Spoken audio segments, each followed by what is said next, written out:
আসসালামু আলাইকুম। ২৪-এর স্বাধীন বাংলায় আপনাকে স্বাগত। শুরুতেই সংবাদ শিরোনাম, পরে বিস্তারিত। জানিয়ে দিব আমাদের হাতে থাকা সর্বশেষ গুরুত্বপূর্ণ আপডেট। বাংলা সংবাদ। এর সঙ্গে মিটিং করে বাংলাদেশের রাজনীতি চলবে না বলছে হাসনাত। এরপর জানিয়ে দিব গণতন্ত্র মঞ্চের সমাবেশে মাহমুদুর রহমান মান্নার বক্তব্য, রাজনৈতিক দলের সঙ্গে অন্তর্বর্তী সরকারের মতপার্থক্য স্পষ্ট হতে শুরু করেছে। এ নিয়ে থাকছে বিস্তারিত প্রতিবেদনে। এরপর জানিয়ে দিব ফ্যাসিবাদ আমলের মতো চাঁদাবাজি অব্যাহত আছে বলছে ডক্টর হেলাল। আরো জানিয়ে দিব বিএনপি সংস্কারের বিপক্ষে নয়, সংস্কারেরই দল। সর্বশেষ থাকছে দেশ গঠনের যে সুযোগ তৈরি হয়েছে তা কাজে লাগাতে চাই বলছে বিএনপি নেতা নজরুল ইসলাম। শুনছিলেন সংবাদ শিরোনাম, এখন বিস্তারিত। তবে তার আগে অনুরোধ থাকবে ভিডিওটিতে একটি লাইক এবং কমেন্টস করে জানিয়ে দিন আজকের এই ভিডিও সম্পর্কে আপনার মূল্যবান মতামত। আর অবশ্যই এই ভিডিওটি আপনার ফেসবুক সোশ্যাল মিডিয়ায় শেয়ার দিয়ে ছড়িয়ে দিন। আর জানিয়ে দিন আপনি কোন জেলা থেকে বা কোথা থেকে আমাদের সংবাদটি শুনছেন এবং দেখছেন। এর সঙ্গে মিটিং করে বাংলাদেশের রাজনীতি চলবে না বলছে হাসনাত। প্রতিবেশী দেশ ভারতের গোয়েন্দা সংস্থার কাছ থেকে প্রেসক্রিপশন নিয়ে এসে বাংলাদেশের রাজনীতি চলবে না বলে মন্তব্য করেছেন জাতীয় নাগরিক পার্টির দক্ষিণাঞ্চলের মুখ্য সংগঠক হাসনাত আব্দুল্লাহ। বৃহস্পতিবার নিজের ভেরিফাইড ফেসবুক অ্যাকাউন্টে দেওয়া এক পোস্টে তিনি এ মন্তব্য করেন। হাসনাত লিখেছেন, এর স্টেশন হেডের সঙ্গে মিটিং করে তাদের প্রেসক্রিপশন নিয়ে এসে বাংলাদেশের রাজনীতি চলবে না। এই পোস্টটি ফেসবুকে দেওয়ার পর তার মুহূর্তের মধ্যে ভাইরাল হয়। শেয়ার, লাইক, কমেন্টের ঝড় তোলেন নেটিজেনরা। অনেকেই এই পোস্টে বিরূপ মন্তব্য করেন, পাশাপাশি অনেকেই হাসনাতের পক্ষ নিয়ে তাদের বক্তব্য কমেন্ট শেয়ার করেছেন। এর আগে গত 15ই এপ্রিল আওয়ামী লীগকে নিয়ে একটি পোস্ট দেন তিনি। সেই পোস্টের পর দেশের রাজনীতিতে তা আলোচনার ঝড় তোলে।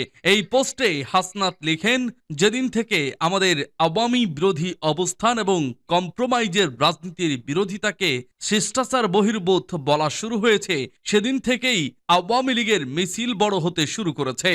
যারা কম্প্রোমাইজের রাজনীতি করছেন তাদের সতর্ক করছি, অতি শীঘ্রই আওয়ামী লীগ নিয়ে সিদ্ধান্তে আসুন, না হলে আপনারা করবেন কম্প্রোমাইজের রাজনীতি আর আমি করব শিষ্টাচার বহির্ভূত আচরণ।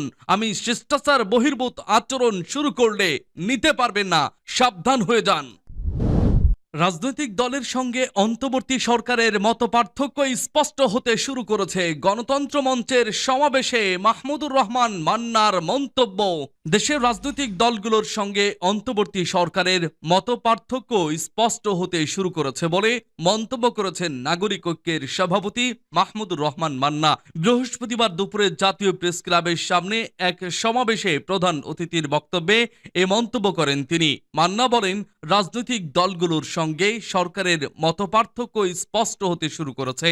সংকট সমাধানে আমাদের শেষ পর্যন্ত গণতন্ত্রের কাছেই ফিরে যেতে হবে। আলোচনার মাধ্যমে সমস্যার সমাধান করতে হবে। ফিলিস্তিনে নারকীয় হত্যাযজ্ঞ বন্ধের দাবিতে এই সমাবেশের আয়োজন করে গণতন্ত্র মঞ্চ সমাবেশে মঞ্চের নেতাকর্মীরা উপস্থিত ছিলেন। এ সময় মান্না আরো বলেন, ফিলিস্তিনের গাজায় চলমান গণহত্যা এবং ফিলিস্তিনের কষ্ট প্রকাশের ভাষা নেই। এই হত্যাযজ্ঞ এতটাই বর্বর যা পৃথিবীর ইতিহাসে আর কোথাও হয়নি। আমরা এই বর্বরতার বিরুদ্ধে প্রতিবাদে সামিল হয়েছি। আমরা স্বাধীন ফিলিস্তিন প্রতিষ্ঠার লড়াইয়ে সংহতি জানাচ্ছি। সমাবেশে আরো বক্তব্য দেন জাতীয় সমাজতান্ত্রিক দলের সিনিয়র সহ সভাপতি তানিয়া রবের সভাপতিত্বে সমাবেশে বিপ্লবী ওয়ার্কার্স পার্টির সাধারণ সম্পাদক সাইফুল হক প্রমুখ। সমাবেশ শেষ ফিলিস্তিনের গাজায় হত্যাযজ্ঞ বন্ধ এবং স্বাধীন ফিলিস্তিন প্রতিষ্ঠার দাবিতে প্রেস ক্লাবের সামনে একটি বিক্ষোভ মিছিল অনুষ্ঠিত হয়। ফ্যাসিবাদ আমলের মতো চাঁদাবাজি অব্যাহত আছে বলছে ডক্টর হেলাল। ঢাকা ৮ আসনে জামায়াত মনোনীত সংসদ সদস্য পদপ্রার্থী ঢাকা মহানগরী দক্ষিণের নায়েবে আমির অ্যাডভোকেট ডক্টর মোহাম্মদ হেলাল উদ্দিন বলেছেন, গুলিস্তান রাজধানীর প্রাণকেন্দ্রে অবস্থিত একটি প্রসিদ্ধ ব্যবসায়িক এলাকা। এখান থেকে সারা দেশের ব্যবসায়ীরা বিভিন্ন সামগ্রী কিনে দেশের প্রত্যন্ত এলাকায় নিয়ে যান। প্রতিদিন প্রায় লক্ষাধিক ব্যবসায়ীর পদচারণায় মুখরিত থাকে এই গুলিস্তান অঞ্চল। ব্যবসায়ীরা চায় নির্বিঘ্নে ব্যবসা পরিচালনা করতে, কিন্তু কিছু কিছু ক্ষেত্রে এখনো পূর্বের ফ্যাসিবাদ আমলের মতো চাঁদাবাজি অব্যাহত আছে। জামায়াতে ইসলামের কেন্দ্র ঘোষিত গণসংযোগ পক্ষের 7ম দিনে শাহবাগ পূর্ব থানার ফুলবাড়িয়া পূর্ব ওয়ার্ডের উদ্যোগে ফুলবাড়িয়া বাস স্ট্যান্ডে গণসংযোগ পক্ষ উপলক্ষে দাওয়াতি সভায় প্রধান অতিথির বক্তৃতায় তিনি এসব কথা বলেন। সভায় আরো উপস্থিত ছিলেন শাহবাগ পূর্ব থানার সেক্রেটারি সাবেক ছাত্রনেতা নুরুন নবী রাইহান, থানা কর্ম পরিষদ সদস্য ফারুক হোসেন, আলী হোসেন সুমন, ওমর ফারুক, মাওলানা মিজানুর রহমান সহ থানা ও ওয়ার্ড পর্যায়ের নেতারা ব্যবসায়ীদের সঙ্গে মতবিনিময়ের এক পর্যায়ে চাঁদাবাজি সহ বিভিন্ন বিষয়গুলো ফুটে ওঠে। নেতারা তাদের আশ্বস্ত করেন জামায়াতে ইসলামী তাদের পাশে দাঁড়াবে, তাদেরকে নির্বিঘ্নে ব্যবসা পরিচালনা করতে সহায়তা করবে, আগামী দিনে একটি বৈষম্য মুক্ত দেশ পরিচালনা করতে ভূমিকা রাখবে। নেতারা বিভিন্ন মার্কেটে জামায়াতের প্রচারপত্র, ইসলামী সাহিত্য সহযোগী ফরম বিতরণ করেন। এ সময় শতাধিক ব্যবসায়ী ফরম পূরণ করেন। সবশেষে ফুলবাড়িয়া বাস স্ট্যান্ডে এসে শতাধিক লোকের উপস্থিতিতে একটি দাওয়াত সভায় মিলিত হন। সবাই ডক্টর হেলাল আরো বলেন, আল্লাহর আইন এবং সৎ লোকের শাসন ছাড়া দেশ থেকে চাঁদাবাজ দূর হবে না। 5ই আগস্টে যে ছাত্র জনতার বিপ্লব অনুষ্ঠিত হলো, সেখানে ছাত্রদের 3টি স্লোগান ছিল, উই ওয়ান্ট জাস্টিস, নারায়ে তাকবীর, আল্লাহু আকবার, এবং দিল্লি নয় ঢাকার সার্বভৌমত্ব রক্ষা করতে হবে। ছাত্র জনতার রক্তের ঋণ পরিশোধ করতে হলে গঠনমূলক সংস্কার, ফ্যাসিবাদের দোসরদের দৃষ্টান্তমূলক বিচার ও স্বচ্ছ নিরপেক্ষ নির্বাচনের ব্যবস্থা করতে হবে। তিনি অন্তর্বর্তীকালীন সরকার এবং সব রাজনৈতিক দলের নেতাদের ঐক্যবদ্ধভাবে এগিয়ে আসার আহ্বান জানান। বিএনপি সংস্কারের বিপক্ষে নয়, সংস্কারেরই দল। বিএনপি সংস্কারের বিপক্ষে নয়, বরং বিএনপি সংস্কারেরই দল, তবে সবকিছুর মূলে জনগণ। বৃহস্পতিবার জাতীয় ঐক্যমত্য কমিশনের সঙ্গে আলোচনায় বিএনপির স্থায়ী কমিটির সদস্য নজরুল ইসলাম খান কথা বলেন। সংস্কারের গুরুত্বপূর্ণ সুপারিশগুলো নিয়ে বিএনপির সঙ্গে জাতীয় ঐক্যমত্য কমিশনের আলোচনা সকাল 10:30টার দিকে জাতীয় সংসদের এলডি হলে শুরু হয়, যেখানে উপস্থিত ছিলেন জাতীয় ঐক্যমত্য কমিশনের সহসভাপতি অধ্যাপক আলী রিয়াজ। আলোচনায় বিএনপির পক্ষ থেকে উপস্থিত ছিলেন স্থায়ী কমিটির সদস্য সালাউদ্দিন আহমদ, নজরুল ইসলাম খান, বিএনপির চেয়ারপারসনের উপদেষ্টা ইসমাইল জবিউল্লাহ, আইনজীবী রুহুল কুদ্দুস কাজল, সাবেক সচিব নিরুজ্জামান খান অংশ নেন। সংস্কার নিয়ে জাতীয় ঐক্যমত্য কমিশনের সঙ্গে আলোচনায় নজরুল ইসলাম খান বলেন, আমরা গতকাল বুধবার প্রধান উপদেষ্টাকে বলেছি বিএনপি সংস্কারের বিপক্ষে নয়, বিএনপি সংস্কারেরই দল। কিন্তু কেউ কেউ নানান কথা বলেন। তারা যখন সংস্কারের তন্ত উচ্চারণ করেননি, তখন দেশনেত্রী খালেদা জিয়া ভীষণ 2030 দিয়েছেন।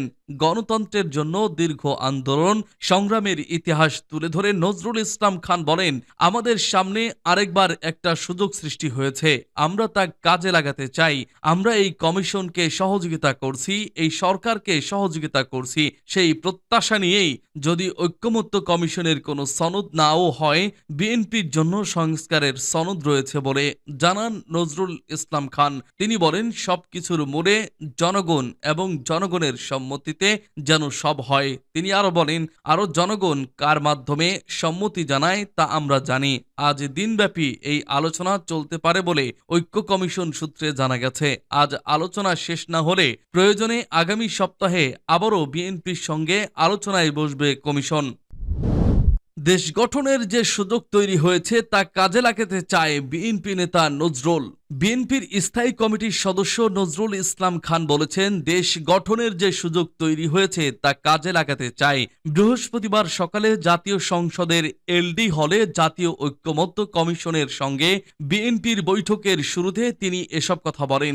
নজরুল ইসলাম বলেন, রাষ্ট্র পরিবর্তনের জন্য লড়াই বিশ্বের ইতিহাসে বিরল। তিনি বলেন, অতীতের অনেক বিজয় ধরে রাখতে পারেনি, কমিশন ও সরকারকে সহযোগিতা করছি বিজয় যাতে হাতছাড়া না হয়। তিনি আরো বলেন, ভালো চাই খুব বেশি, ভালো করতে গিয়ে মানুষের পরিবর্তনের আকাঙ্ক্ষা যেন স্থিমিত না হয়ে যায়। বিএনপির সংস্কার শুধু দাবি নয়, এটি দলের প্রতিশ্রুতি জানিয়ে বিএনপির এই জ্যেষ্ঠ নেতা বলেন, সবকিছুর মূলে জনগণ, জনগণের সম্মতিতে যেন সব হয়। তিনি বলেন, ঐক্যমত্য জুলাই সনদ না হলেও বিএনপির ৩১ দফা সনদ আছে। সব রাজনৈতিক দলের সঙ্গে আলোচনা করে ৩১ দফা তৈরি করেছিল। এ সময় জাতীয় ঐক্যমত্য কমিশনের সহ সভাপতি অধ্যাপক আলী রিয়াজ বলেন, জাতীয় সনদ তৈরি করাই লক্ষ্য, যার মাধ্যমে স্থায়ী গণতান্ত্রিক ব্যবস্থা তৈরি করতে পারে। তিনি বলেন, বিএনপি সুনির্দিষ্ট মতামত দিয়েছে, ভিন্ন মত নিয়ে আলোচনা করতে চাই। গণতান্ত্রিক সংগ্রামে বিএনপির ভূমিকা দেশের মানুষ অবগত, তাদের ভূমিকা জনগণের কাছে প্রশংসনীয়। বৈঠকে বিএনপির স্থায়ী কমিটির সদস্য সালাউদ্দিন আহমেদ, বিএনপি চেয়ারপারসন